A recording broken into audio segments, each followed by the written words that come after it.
Hello and welcome to another TLDR UK video. As almost literally everyone knows, COVID-19 first originated in China.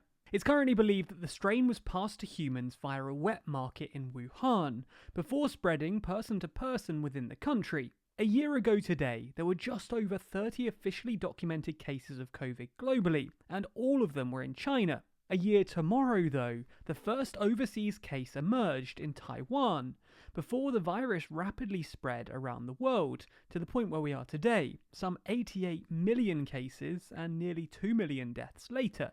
The thing that you'll notice from the most recent graph, though, is that China's nowhere to be seen. Even if you rewind a bit, you won't see that red bar very much. In fact, it fell out of the top 10 countries by total cases at the end of April.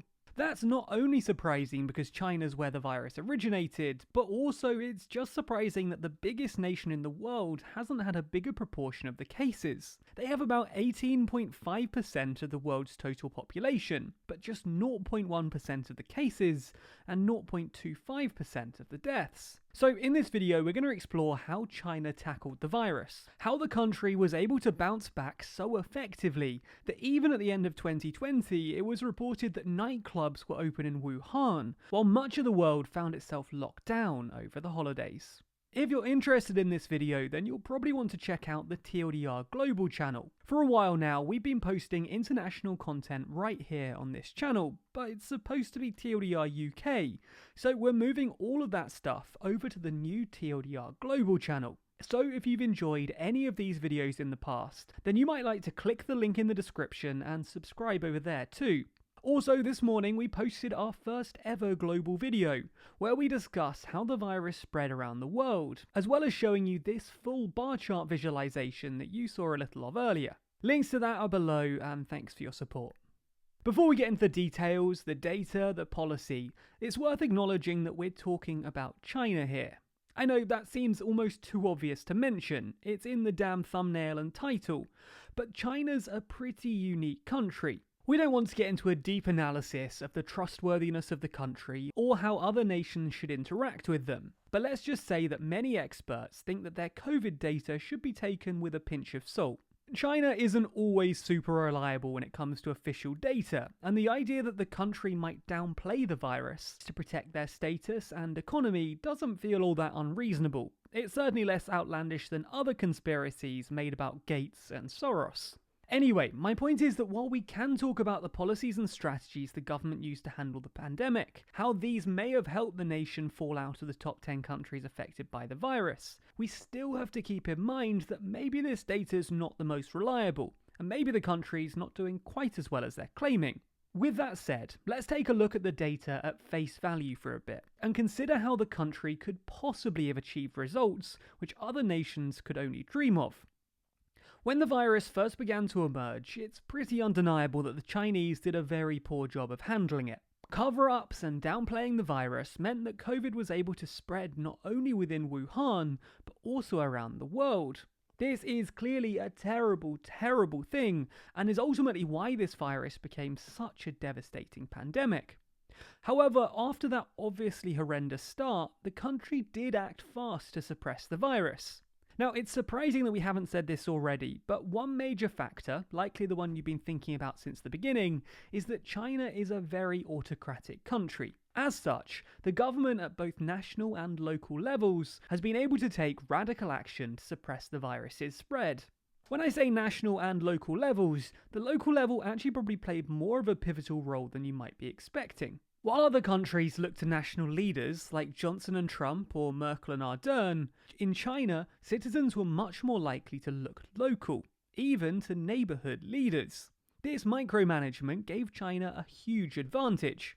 That's because throughout the spring, neighbourhood community members were the ones who were enforcing most of the day-to-day COVID measures. They monitored traffic throughout the neighbourhood or the buildings, checking who was coming and going, who was isolating, as well as locking down areas and implementing temperature checks. This level of control meant that committee members would lock down individual apartment buildings if a case was discovered, not allowing people out and preventing the virus's continued spread. Ultimately, it was this community social level action that did more than any grand technology, and was probably the biggest factor for China, especially in the early days.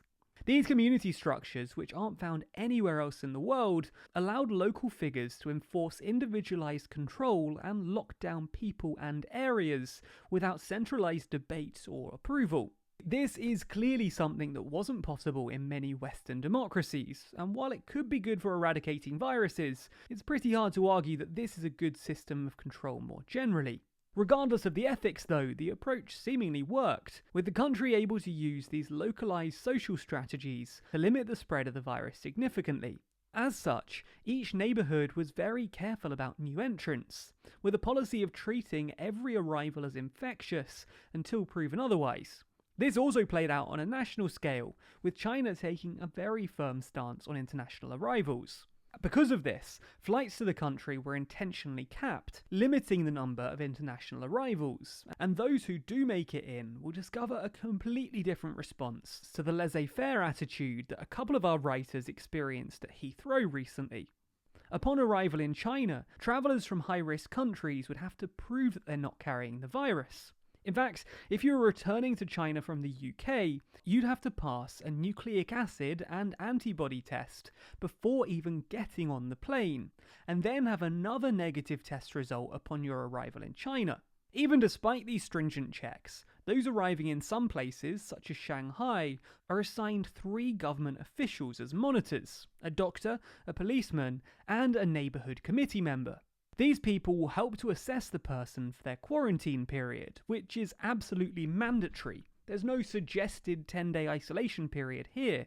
You would get the choice of being monitored in a hotel or returning home in order to quarantine, but going home doesn't mean that breaking quarantine is possible, even if you wanted to, because you're not going to get out of your home again without questioning. According to an article in Wired, those in Shanghai who chose to home quarantine have a device mounted to their door, which monitors them during the quarantine period. If the quarantining individual even opens their front door, then the doctor and committee member will be notified via text alert, prompting them to call or visit in order to check why the person opened the door. The article explains that there's no reason for the quarantine to leave their apartment, as the party committee member is responsible for all of their daily needs, including collecting their rubbish and bringing them food deliveries if they order them. This continues up until the 12th day of their quarantine, when a nucleic acid test is conducted. If the test comes back negative, then they become normal and the quarantine period ends for them. If they're positive, then the doctor will notify the health commission, as well as sending them to a hospital for continued supervision. But it's not just those returning from international trips or those with symptoms who have to quarantine, with China also opening Fangkang, essentially convention centres converted into giant dorm rooms. Even those who are found to be asymptomatic could be forcibly moved to these makeshift shelter hospitals in order to prevent the virus's spread. Beyond that, China's economic and manufacturing prowess also gave them a huge advantage over other countries. Where other nations were scrambling to find masks and ventilators, China's advanced manufacturing sector was able to quickly start producing what the government demanded.